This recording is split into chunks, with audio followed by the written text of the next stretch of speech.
Paano nga ba malalaman kung tama ang pinili mong mga tao na papasukin sa buhay mo? Sa panahon ngayon na mahirap nang makahanap ng tunay na mapagkakatiwalaan, paano mo ba sisiguraduhin na nababantayan mo ang sarili mong puso para wag itong masaktan ng ibang tao? Dear Mama Mia, una po sa lahat ay nais kong magpasalamat sa iyo kung sakasakali man na mapili ninyo ang aking sulat na basahin sa inyong programa sa YouTube. Mama Mia, isinulat ko ito para ibahagi sa lahat ang naging karanasan ko tungkol sa sobra-sobra kong pagtitiwala sa isang tao na ginawa lang akong katawa-tawa at isang tanga. Ako po si Myla, 27 years old at nagtatrabaho sa isang call center company. Mag-iisang taon na po kami ng boyfriend kong si Jet, Mama Mia. So far, strong naman ang relationship namin. At least yun ang akala ko. Pero bago po ang lahat, Mama Mia, ay mga matitinding pagsubok po ang dumaan sa aming dalawa ni Jet. At isa po sa mga malaking pagsubok na yun ay involve ang aking best friend na si Sam. Nagkakilala kami ni Sam simula pa noong mga bata pa lang kaming dalawa, Mama Mia. Magkapit bahay po kasi kami, kaya madalas na kaming naging magkakaklase sa tuwing pasukan na ng eskwela. Mula kindergarten hanggang makagraduate kami ng elementarya ay magkaklase po kaming dalawa ni Sam. Mama Mia, si Sam po ay mas matalino sa akin. Pero pagdating naman sa mga extracurricular activities ay ako po ang nakakalamang sa aming dalawa. Extrovert kasi akong tao, samantalang si Sam naman, Mama Mia, ay introvert. Siya po ang masasabi nating mahinhin sa aming dalawa. Simula noon ay sanggang dikit na kaming dalawa ni Sam kahit magkaiba kami ng ugali. Pero noong mag-high school na kami ay lumipat sa ibang lugar ang pamilya ni na Sam dahil nadistino sa ibang lugar ang papa niya. Kaya't nalipat rin siya sa ibang eskwelahan. Nawalan na rin kaming dalawa ng komunikasyon, Mama Mia. Oo, friends kaming dalawa sa Friendster noon. Pero wala naman kaming naging palitan ng mga mensahe. Hanggang sa mag-college na kami ay bigla kaming naging magkaklase ulit dahil pareho kami ng kursong kinukuha sa parehong university. Malaki ang naging pagbabago ni Sam, Mama Mia. Masyado na siyang introvert ngayon kumpara noon. Pero masasabi ko naman na magkaibigan pa rin kaming dalawa. Kahit sa ilang taon na ang lumipas, Mama Mia, ay hindi nabawasan ang pagiging magkaibigan naming dalawa ni Sam. Nung una nga kaming magkita, nung unang araw ng klase, ay agad siyang tumabi sa akin at bumati. Nagkamustahan kaming dalawa, Mama Mia, at para bang walang 4 na taon na lumipas na nagkahiwalay kaming dalawa. Agad-agad kaming nag-click at naging mag-best friend. Mama Mia, si Sam ay medyo boyish. Samantalang ako naman ay may pagkakikay at may pagkaarte. Pero magkaiba man kami ng mga personalities at mga ugali ni Sam, ang nagbubuklod naman sa aming dalawa, Mama Mia, ay ang malalim naming pinagsamahan at ang pagkahilig namin sa K-pop at K-drama. Na noong mga panahon na yun ay hindi pa gaanong patok sa Pilipinas kumpara sa panahon natin ngayon. Dahil po riyan ay halos magkapalit na ang mga mukha naming dalawa ni Sam dahil sa aming obsession sa K-drama at K-pop. Palagi po kaming magkasama, Mama Mia. Nag-enroll pa nga kami sa libreng Korean lessons na ina-attend namin tuwing weekend. In short, Mama Mia, naging sobrang close naming dalawa ni Sam. Hindi ko na lang siya itinuring bilang isang best friend kundi bilang isang kapatid na. Pero noon pa lang, Mama Mia, ay napapansin ko na medyo may pagkailang itong si Sam sa akin. Mama Mia, hindi ko alam kung imagination ko lang ba, pero napapansin ko na mukhang may insekuridad itong si Sam sa akin, Mama Mia. May acne po kasi siya na lalo pang lumala dahil sa kung ano-anong eksperimentong gamot na pinapahid niya sa kanyang mukha. Nagme-makeup na lang siya at nilalagyan niya ng makapal na concealer ang kanyang mukha upang matakpan ang baku-baku niyang kutis. At minsan nga, Mama Mia, kapag masyadong grabe ang breakout ng acne niya, ay a-absent pa siya sa klase namin. Sam, ano ka ba naman? Kailangan mo nang makakuha ng mataas niyan sa finals para makapasa ka. Alam mo na ngang may quiz kahapon umabsent ka pa. Tanong ko sa kanya, Mama Mia. Nakalimutan ko nga palang sabihin, Mama Mia, na mula nung mag-college kami ay parang nagkabaliktad na ang sitwasyon naming dalawa. Kung noong elementarya kami ay mas matalino sa akin si Sam, nung mag-college kaming dalawa ay parang hindi na siya ganoon kapursigido na mag-aral.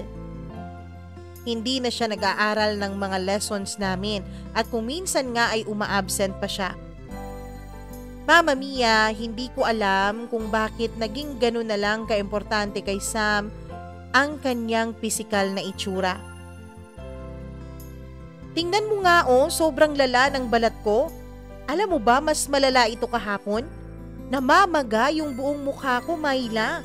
Para akong kinagat ng libu-libong bubuyog. Yun ang sabi niya sa akin. Tinanong ko siya kung ano na naman ang pinaglalalagay niya sa mukha niya. Ang sabi niya, Mama Mia, ay nirekomenda daw yun ng isang vlogger na pinafollow niya.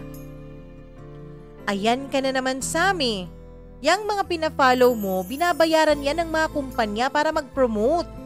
Malay mo kung anong meron sa produktong yan na ginagamit nila.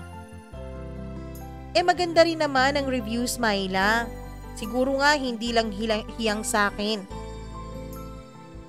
Mama Mia, kung ano-ano ng paliwanag ang sinasabi ko ni Sam na huwag siyang maniniwala sa mga pinopromote lalong-lalo na sa social media dahil ang mga yon ay hindi naman totoo. Bayaran ng mga yon. Pero sabi ko sa kanya, Mama Mia, huwag niyang problemahin ngayon ang mukha niya. Ang problemahin niya ay kung makapasa siya sa finals namin. Maliit na bagay lang kumpara sa ikakabagsak niya. Doon ay parang tumaas ang boses ni Sam sa akin. Excuse me, Myla, hindi ito maliit na bagay lang. Alam mo, hindi mo maintindihan kasi makinis yung mukha mo. Hindi ikaw ang nakakaranas na pagtinginan at pagtawanan ng ibang tao. At kung ikaw ang nasa kalagayan ko, sigurado rin ako na mas gugustuhin mo ring bumagsak kaysa mapahiya sa iba. Mama Mia, hindi ko alam kung kailan pa naging banidosa ang kaibigan ko. Noong elementarya kasi kami, Mama Mia, ay mahiyain siya at halos ayaw niyang ipakita ang mukha niya sa ibang tao. Pero ngayon, sobrang affected niya kapag may sinasabi ang iba tungkol sa kanya. Minsan nga, Mama Mia, kahit hindi naman siyang pinagtitinginan, sa tingin niya ay siya pa rin ang pinagtatawanan. Lagi kong ine-explain sa kanya na hindi naman lahat ng tao ay may pakialam sa kanya. Pero ang sabi niya, Mama Mia, alam niya raw na siya ang pinagtatawanan. Kaya naman, humingi na lang ako ng dispensa sa kanya nung nakita kong parang maiiyak na siya sa kaka-explain sa akin kung gaano kaimportante sa kanya na maging makinis ang kanyang mukha. Sabi ko ay tutulungan ko siya, Mama Mia. Tutulungan ko siyang maghanap ng mga produkto na pwedeng maging hiyang sa kanya.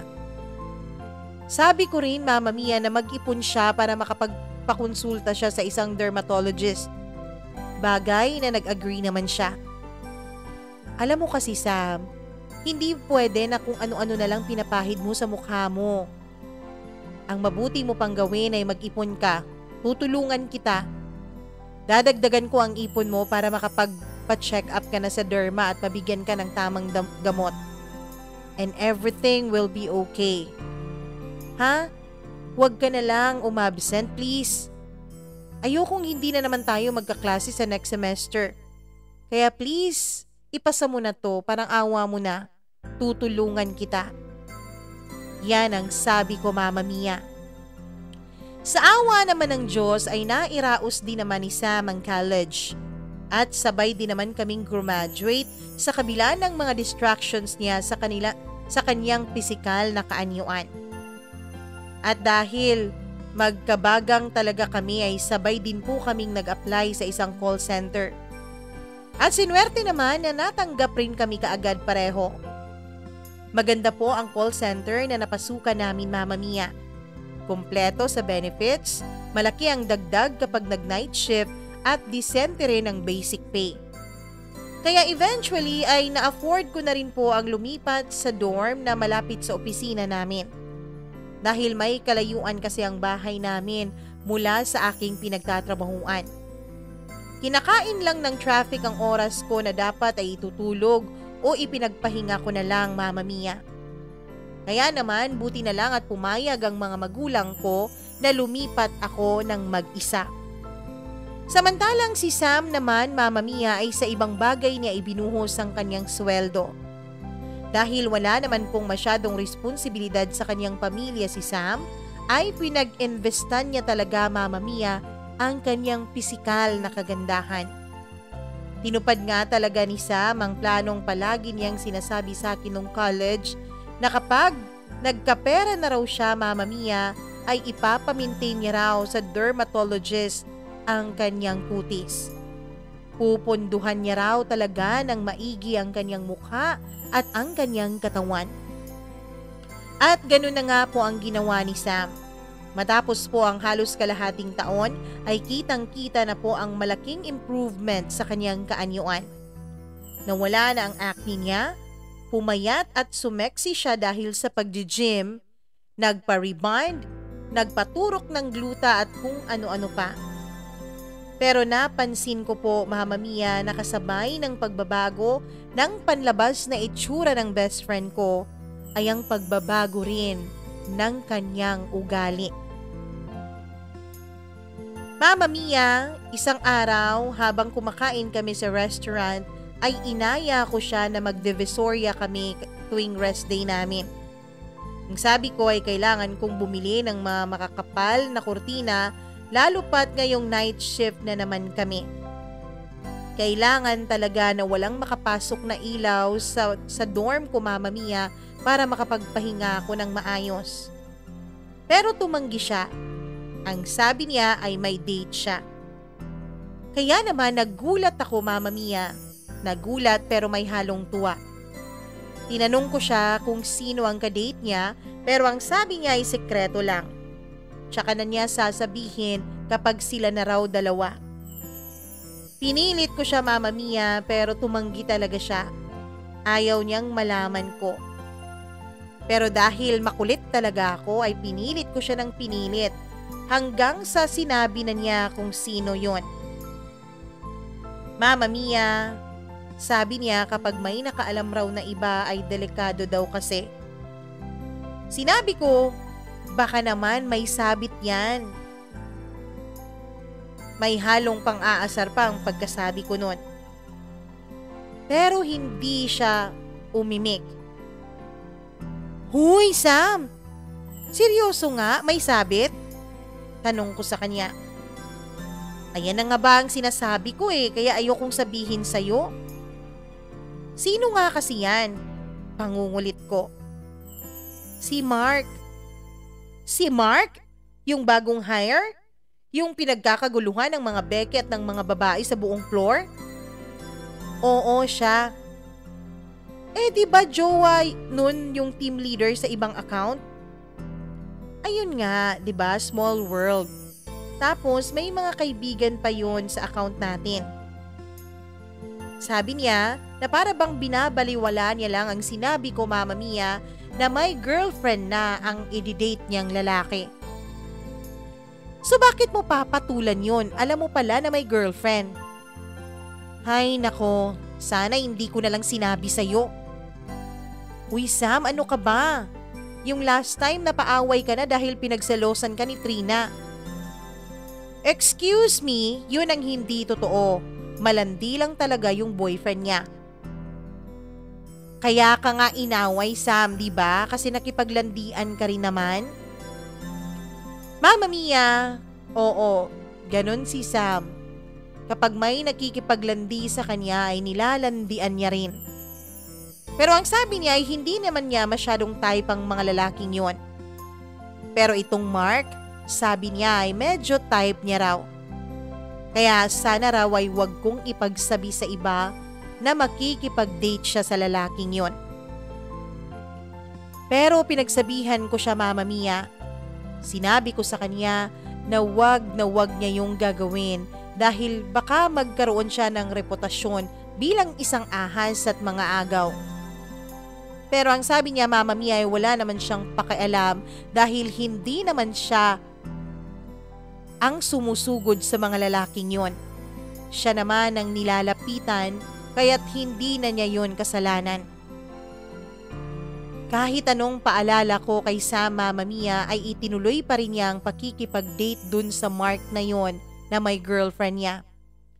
At para mas maiparamdam ko pa sa kanya ang pagtutol ko sa ginawa niya ay ilang araw ko rin siyang hindi pinapansin.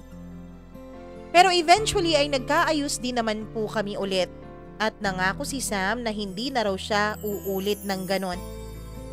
Pero kahit sa sinabi niya sa akin yun ay napapansin ko Mama Mia na parang may ibang kilos nga itong si Sam at si Mark lalo na tuwing may trabaho kami. Kaya naiisip ko na siguro ay patuloy pa rin ang kanilang affair. Bukod pa riyan ay nagsimula na rin po akong makarinig ng mga chismis mula sa aming mga kaopisina tungkol kina Mark at Sam. Natahasa namang dinedenay ni Sam sa akin. Ang sabi niya, masyadong marami lang raw inggitera sa floor namin. Kaya kung ano-anong chismis ang pinagsasasabi. Hanggang isang araw Mama Mia nang mapansin ko na hindi na nga nagpapansinan itong si Mark at Sam. At doon ko na nga naisip na mukhang nagkarelasyon talaga silang dalawa. At dahil na rin siguro tapos na ay tsaka na rin umamin sa akin si Sam na naging kabit nga siya ni Mark. Pero eventually ay binasted din niya dahil feeling niya ay masyado ng maraming nakakaamoy sa kanilang dalawa. At mukhang napopol na rin daw si Mark sa kanya. Sabi niya Mama Mia, hindi niya raw naman intensyon na ma-fall si Mark.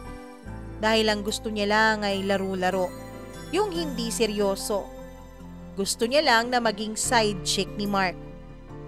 Pero nung nagsasabi na itong si Mark na iiwanan na raw niya ang girlfriend niya para kay Sam ay doon na pinutol ni Sam ang kung anuman ang meron sa kanilang dalawa. Nang sinabi sa akin yun ni Sam ay halos hindi ako makapaniwala. Doon ko na-realize Mama Mia na talagang ibang-iba na si Sam sa Sam na nakilala ko mula nung bata pa kami. Parang halos hindi ko na siya kakilala Mama Mia. Oo, noon pa man nung nag-college kami ay nakikitaan ko na siya ng pagkapilya. At kahit pa nga po may insecurity siya sa acne niya ay nagka-boyfriend pa nga po siya noon ng dalawa. Pero ngayong gumanda na siya Mama Mia ay para bang halos lumampas na ng langit ang self-confidence niya. At nag-level up na rin ang kanyang pagkapilya. To the point na para sa kanya ay laruan lang ang damdamin ng iba. Nagpatuloy po ang ganoong lifestyle ni Sam Mama Mia. Matapos niyang makipagrelasyon kay Mark ay nagkaroon pa siya ng boyfriend-boyfriendan sa ibang account naman na mabuti na lang at single naman at walang sabit. Pero matapos ang 2.5 buwan ay nakipaghiwalay din siya ulit sa mga yon dahil nagsasawa na raw siya. Pero habang nagsasawa siya doon sa boyfriend niya, ay meron din siyang isa pang kalandian na naman sa account namin. And this time, Mama Mia, boss pa talaga namin. At dahil palaging busy sa kanyang love life itong si Sam, ay nabawasan na rin po ang oras na nagkakasama kaming dalawa. Actually, kung hindi nga po siguro kami magkaka-team building, ay talagang hindi na kami magkakaroon ng pagkakataon na makapagkwentuhan at makapag-catch up sa isa't isa. At eventually, Mama Mia, nang magkaroon kami ng bagong team member, na itago na lang natin sa pangalang Iza, na medyo may pagkapareho ni Sam sa level ng kaartehan at pagiging banidosa, ay parang sila na ang mas naging close at sila na ang mag-best friend. Habang ako naman, Mama Mia, ay mas nakagaanan ko na ng loob ang iba naming mga ka-team. At dahil marami din po ang hindi feel ang bagong ka-team naming si Iza, ay nadamay na rin po si Sam. At habang tumatagal, ay parang nagiging persona non grata na nga po sila sa account namin. Iniiwasan at pinagchichismisan at ino-okray sila ng patalikod ng iba naming kasamahan. Mama Mia, kapag may outing din ng team ay hindi sila ini-invite. Habang ako naman, Mama Mia, ay palaging iniimbita sa mga outing na hindi opisyal ng company. Sige, Tagaytay tayo. Sino-sino ang kasama?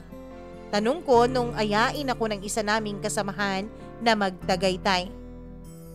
Pero Mama Mia, ang sabi niya ay ang buong team except for Sam and Iza. Mama Mia, sabi ko, ayokong sumama dahil ayokong makaramdam si Sam na parang trinaydor ko siya. Pero pinagpilitan ng mga ka-office mates ko, Mama Mia, na hindi naman pagiging traidor yon. In fact, parang si Sam nga ang naging traidor sa akin dahil parang mas nagiging close na raw ito kay Iza kaysa sa akin. Mama Mia, sabi ko, ayoko lang dahil ayokong magtampo sa akin ng best friend ko. Seryoso? Mag-best friend kayong dalawa ni Sam? Uy! Hindi alata ha, malayong-malayo kayo sa isa't isa. At parang hindi naman namin kayo nakikita ngayon na nagsasama. Tanong pa ng isa kong kasamahan. Wala, siguro nag-drift away lang kami. Ay, ang sad naman. Pero alam mo, sa tingin ko, hindi ka rin bagay dun kay Sam. Hindi bagay na maging best friend mo siya at yung Iza na yon. Baka madamay ka pa. Damay saan? Tanong ko. Baka maging member ka ng Team Landi. Ano? Mama Mia, doon ko nalaman na matagal na pala nilang pinagchichismisan itong si Sam. Sabi nila, Mama Mia, ay marami na raw nakakapansin na para bang ang lahat ng mga lalaki sa opisina ay inaakit ni Sam at ni Iza. Ang sabi nila, wala raw mawawala sa akin kung sasama ako sa kanilang pagliliwaliw sa Tagaytay. Kaya naman, Mama Mia, naisip ko rin naman na i-text muna si Sam kung may lakad siya nung araw na yon. At nung tinanong ko siya, ang sabi niya ay may lakad silang dalawa ni Iza. Silang dalawa at hindi ako imbitado. Kaya naman naisip ko rin, Mama Mia, na siguro wala rin namang masama kung magkaroon ako ng lakad na hindi kasama si Sam. Kaya pumayag ako na sumama sa outing ng aming mga ka-team. Sa paglipas ng mga araw ay naramdaman ko pong mas lalong nag-drift away nga po kaming dalawa ni Sam sa isa't isa, Mama Mia. Pero parang hindi naman po siya apektado doon. Pakiramdam ko nga ay hindi rin siya masyadong napansin na dumating na rin sa punto, Mama Mia, na halos magkaiba na rin kami ng set of friends. Kahit na na-maintain pa rin naman namin kahit papano ang pagiging magkaibigan namin, ay hindi na kami kasing close ng dati. At kung minsan nga po ay hi hello na lang kami sa opisina. Kahit na nalungkot din po ako sa nangyaring yun sa aming dalawa ni Sam, eventually, Mama Mia, ay natanggap ko rin at nasanay na rin ako. Pero kahit hindi na rin po kami naging close, kapag pinagchichismisan pa rin siya ng mga bagong barkada ko at ka-team ko, ay hindi pa rin ako komportable. At may mga pagkakataon pa rin na pinagtatanggol ko siya at pinapaalalahanan ko ang mga naninira sa kanya na wala naman silang pakialam sa buhay ni Sam. Eventually din, Mama Mia, ay may nanligaw sa akin na taga-ibang account. At ito nga po ay si Jet. Palagi po kasi kaming nagkakasabay sa antayan ng bus sa office namin tuwing pauwi na. At eventually nga po ay nagkakilanlan kami at nagka-developan. Mama Mia, mabait si Jet, humble, chinito at may pagkagwapo. Kaya hindi rin naman po malayo na ma-fall ako sa kanya. And eventually ay sinagot ko rin ang kanyang panliligaw sa akin. At dahil si Jet na po ang aking naging unang boyfriend, ay tuwang-tuwa ako at kilig na kilig din ako, Mama Mia, pati na ang mga kaibigan ko at ka-team namin. At dahil sinusundo din naman ako ni Jet pagkatapos ng shift ko, ay nakilala na rin naman po siya ng aking mga ka-team, including syempre ni Sam. Uy friend, ikaw ha? Hindi mo man lang naikwento sa akin na jowa mo na pala yung Jet na yon. Oo, palagi kasi kaming nagkakasabay sa antayan ng bus.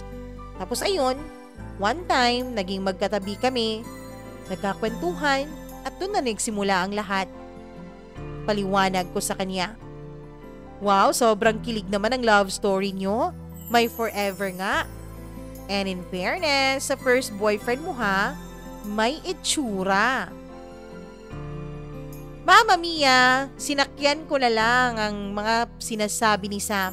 Natuwa ako, Mama Mia, dahil pinansin na rin niya ako. Marami pa siyang tinanong sa akin. Sabi niya, bukod raw sa boyfriend ay ano pa raw ang bago sa akin. Sabi ko wala, ganun pa rin ako.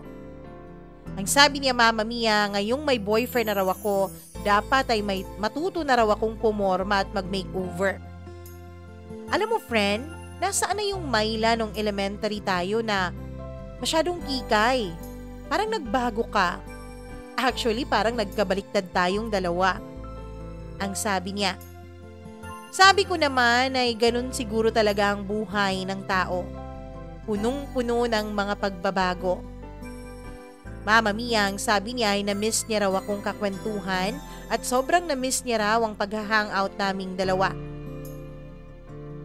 Sabi ko, siya kasi ang unang lumayo. Siya kasi ang unang naging busy sa bago niyang kaibigan. Uy, grabe ka naman, nagtampo ka kaagad. Siguro naging busy, oo, pero hindi naman kita pinagpalit sa iba. Minsan labas tayong dalawa ha, kwentuhan. Catch up lang. Sige ba? Sabi ko na na-excite. Mama Mia, nag-set siya ng araw. Rest day raw namin gagawin. Ang gusto niya ay sumama ako sa kanila ni Iza para mag-clubbing. Sabi ko sa kanya ay hindi ko trip ang mga ganoong bagay. At saka may date kami ng boyfriend ko. Kaya naman Mama Mia, nauwi kami sa kwentuhan na lang sa coffee shop sa uwian namin nung araw na yon. Nanibago po ako sa biglang pagbabago ng pakikitungo sa akin ni Sam. Matapos kasi ang ilang buwan na halos casual friends lang kami sa office, ay nagulat na lang ako Mama Mia nang bigla na lang siyang nagparamdam na namimiss niya ako. In fairness, natuwa rin naman ako doon Mama Mia dahil mukhang bumabalik na ang best friend ko sa akin. Naisip ko na siguro ay nakaramdam ng konting sadness itong si Sam nang malaman niya na may boyfriend na ako. At naisip ko na nga na siguro ay bigla niyang naalala at na-reminisce yung mga panahon dati na sobrang close pa naming dalawa. Yung alam namin ang lahat ng nangyayari sa bawat isa. Tapos ngayon, kung hindi pa nanggaling sa ibang tao, ay hindi niya pa malalaman na may boyfriend na pala ako. Mama Mia, natuloy kaming lumabas ni Steph nung araw na yon. At dahil sabay na nga po kaming umuwi ni Jet, ay isinama ko na rin siya sa panonood namin ng sine ni Sam. Noong mga unang araw, Mama Mia, ay medyo uncomfortable ako dahil akala ko ay isasama rin ni Sam ang mga tropa niya sa lakad namin. Pero mabuti na lang po at hindi at kaming tatlo lang ng boyfriend ko ang nanonood ng sine. Mama Mia, isang araw habang nanonood kami ng sine ay isinabay namin ang kapatid ni Jet, si Steph. Mama Mia, ay pinakilala ako ni Steph sa kanyang kapatid. At nung nakilala niya si Sam, Mama Mia, ay winarningan niya ako ng palihim. Ang sabi niya ay mukhang may hindi magandang binabalak si Sam. Tinawanan ko lang si Steph, Mama Mia, dahil hindi ko naman alam kung anong sinasabi niya. Hindi ko na lang yun pinansin at binaliwala ko na lang ang warning na yun. Naging masaya naman ang paglabas-labas ko kasama ang boyfriend ko at ang best friend ko. Matapos naming manood ng sine ay kumain kami sa labas at nakapagkwentuhan. Di ko lubos maiwasan na makaramdam ng lubos na saya dahil parang nanumbalik talaga yung pakiramdam na noong best friend ko pa si Sam. At kahit na ilang buwan kami na nag-drift away sa isa't isa, pakiramdam ko sa pagkakataong yun, Mama Mia, ay parang walang nagbago sa samahan naming dalawa. Nang lumipas ang mga araw ay nanumbalik po talaga ang closeness naming dalawa ni Sam. Pero dahil nga po naging magkaiba na ang barkada namin, ay nagkaroon ng konting awkwardness dahil ayaw ng mga barkada ko sa grupo ni na Sam at ni Iza. At parang ganun din naman ang grupo ni Sam sa akin. Kaya ang nangyari, Mama Mia, kapag nasa office kami ay may mga barkada namin na hindi kami sinasamahan kapag magkasama kaming dalawa. Kaya naman ang sabi ko sa kanya ay sa labas ng opisina doon lang kami magkakaroon ng sarili naming mga lakad para wag mo awkward ang kanya-kanya naming mga set of friends. Pumayag rin naman si Sam, Mama Mia. Kapag lumalabas ang barkada ko ay hindi ko na rin iniimbitahan si Sam. At si Sam naman, naging ganun din. Sa makatwid ay parang nagkaroon po kami ng unwritten rule ni Sam na maging part-time best friends lang kaming dalawa. Pero ang priority namin ay ang aming mga barkada sa opisina. Eventually ay napansin na nga rin po ng barkada ko ang panibagong closeness na nabuo namin ni Sam, Mama Mia. At maski po sila ay medyo nagulat at nanibago rin. Nung una ay wala naman po silang sinasabing masama tungkol dito. Pero isang araw, Mama Mia, ay nagulat na lang ako sa hinirit ng isa kong kaibigan na si Roy. Feeling daw niya ay may gusto si Sam sa boyfriend ko. Medyo nagulat ako sa hirit na yon, Mama Mia. Sa totoo lang kasi ay hindi ko yon naisip kailanman. Pero dahil sa sinabi niyang yun ay nagkaroon na rin tuloy ako ng mali siya sa utak ko at nagsimula na akong magmasid sa kinikilos ni Sam kapag kasama namin ang boyfriend ko. At doon ko na nga napansin, Mama Mia, na para bang totoo ang obserbasyon ng mga barkada ko. Gayunpaman ay hindi ko naman po nakita na threat si Sam sa aming dalawa ng boyfriend ko. Ang sabi ko sa sarili ko ay wala namang masama kung maging crush niya lang ang boyfriend ko. At hanggat wala naman siyang ginagawang hakbang para masira ang relasyon namin, ay pababayaan ko lang siya sa inosenteng pagka-crush niya kay Jet. Mama Mia, isang araw ay tinanong ako ni Jet kung naka-receive ba raw ako ng invitation mula kay Sam para sa isang Comic-Con sa weekend. Nagulat ako, Mama Mia, dahil hindi ako inimbitahan ng best friend ko. Sabi niya ay tinext raw siya ni Sam. In-invite raw siyang pumunta. At nung una ay tinag lang niya ako. Nung una raw ay tinag niya lang si Jet sa kanyang post, pero hindi raw ito nag-comment doon kaya nag-text na sa kanya ang best friend ko.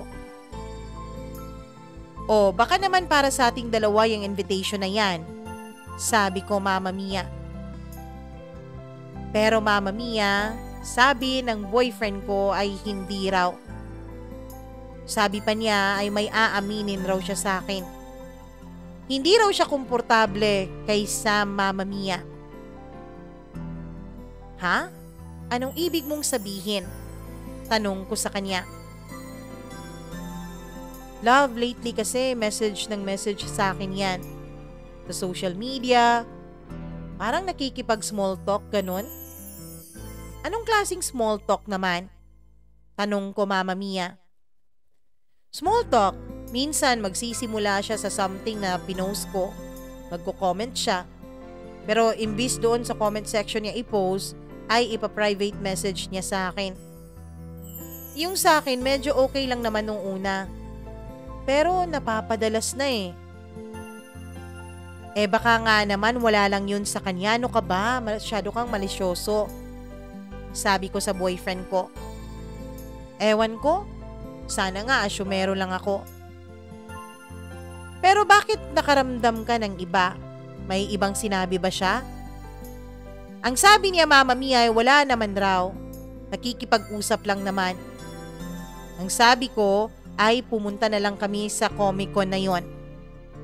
Sabi ko ay text mo siya ngayon na pupunta ka. Kaya tinext niya si Sam, Mama Mia.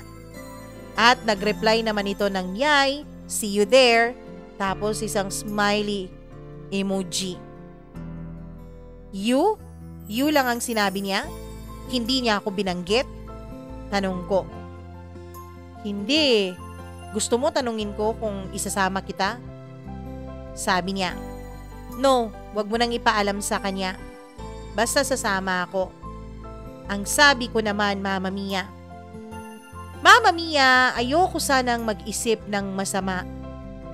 Pero nang dahil sa naging malisyosa na rin ako tungkol sa ikinikilos ni Sam, ay doon ko naisip, Mama Mia, na gusto kong makita sa aktwalang kanyang reaksyon kapag nakita niyang kasama ako ni Jet na pumunta sa event na si Jet lang ang in-invite niya. Mama Mia, kaya naman nung araw na yun ay nag-prepare talaga ako para sa pagkikita namin ni Sam nang hindi niya inaasahan. Sumama nga ako kay Jet at medyo na-confirm ko nga ang hinala ko. Nagulat si Sam nung karay-karay ako ni Jet. At parang medyo na bad trip pa siya ng slight. Napansin ko rin po na medyo postura itong si Sam nung pumunta doon. Mula po noon ay nagduda na nga ako sa kinikilos ni Sam at napapaisip ako, Mama Mia, kung ano nga ba ang motivation niya kung bakit naging close-closean siya ulit sa akin. Simula noon ay nagmatsyag na ako sa mga kinikilos ni Sam. Ang pasalamat ko na nga lang, Mama Mia, ay mabait, matured at secured sa sarili itong si Jet. At meron kaming healthy communication sa aming relasyon. Naiisip-isip ko, Mama Mia, baka kung ibang lalaki yan ay baka pumatol na si Jet kung meron mga advances na ginagawa itong si Sam sa kanya.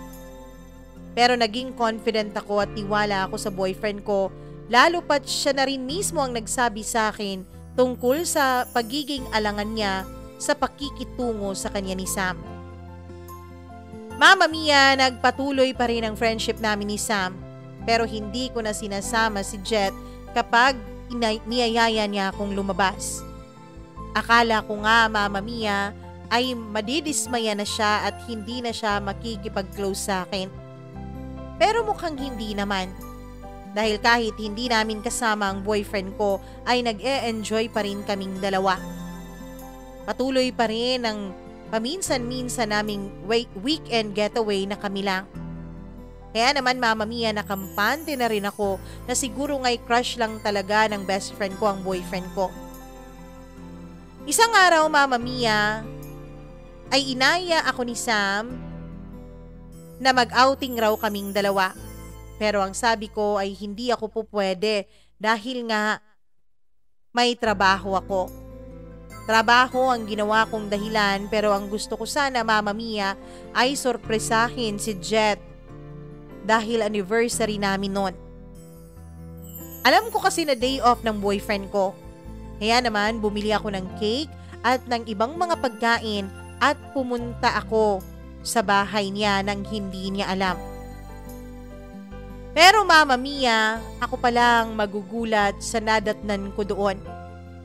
Dahil may spare key naman ako sa kondo ng boyfriend ko ay pumasok na ako bigla para i-ready ang surprise ko sa kanya. Ang sabi niya kasi ay umuwi siya sa kanila, Mama Mia, para makapag-lunch kasama ang kanyang pamilya. Ang sabi niya ay sa dinner na lang kami magse-celebrate. Kaya naman, Mama Mia, ang balak ko ay surprise ko siya ng dinner. Pumasok ako bigla sa kanyang kondo dahil ang akala ko ay walang tao. Pero alam niyo ba kung anong nadatnan ko? Oo, Mama Mia. Tama ang iniisip niyo.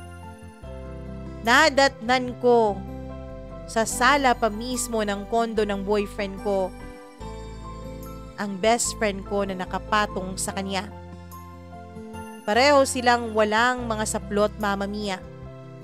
Siguro nga sarap na sarap sila sa kanilang ginagawa dahil hindi man lang nila napansin na pumasok na ako.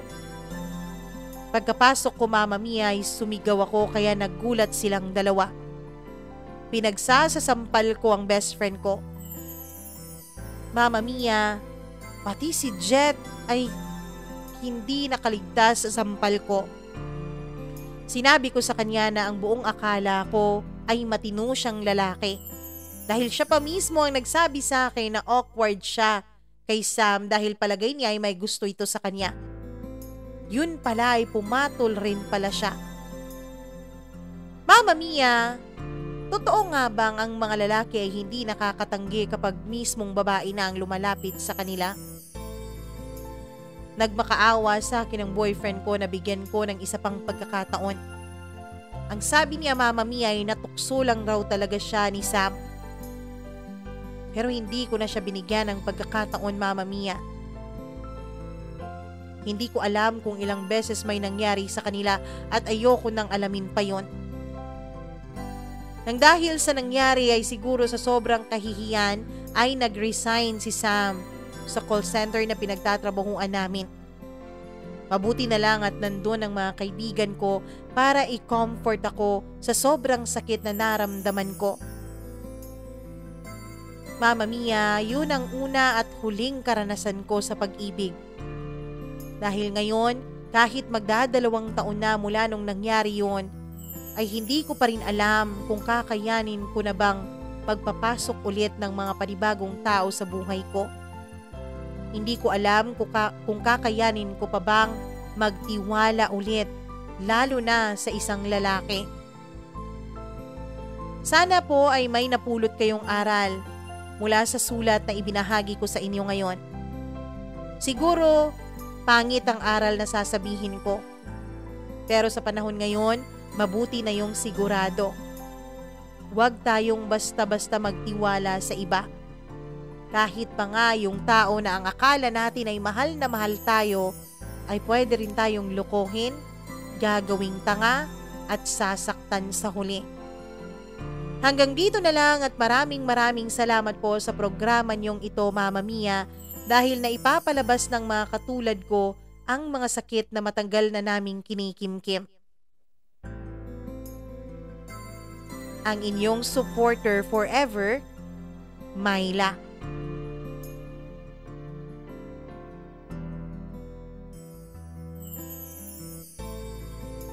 Sadyang napakahirap nga talagang humanap ng mga taong mapagkakatiwalaan lalo na sa panahon ngayon.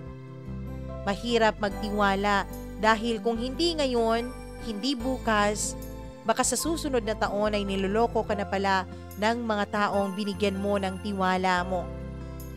Pero hindi pa rin naman imposible na makahanap ka ng tao na magmamahal sa'yo at hindi sisirain ang tiwala mo.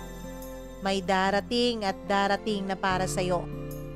Ang kailangan mo lang gawin ay maghintay, magdasal at syempre maging isang mabuting tao. Kapag kasi mabuti tayong tao, ay may posibilidad na maka-attract rin tayo ng mga taong mabubuti sa atin. Maraming salamat, Myla, sa pag-share mo ng kwento ng iyong buhay pag-ibig. Kung ikaw na nakikinig ngayon ay may sariling kwento ng buhay mo na gusto mong ibahagi dito sa ating programa, huwag po kayong mag-atubiling magsulat, sumulat o mag-email sa akin sa mamamiacdo0317@gmail.com. Huwag niyo rin kalimutan na i-subscribe at i-click ang notification bell para lagi kayong updated kapag may bago tayong video na ipopost dito sa ating YouTube channel. Maraming salamat po sa lahat ng nakasuporta sa ating YouTube channel. Ako po ang inyong Mama Mia. Magandang araw sa inyong lahat.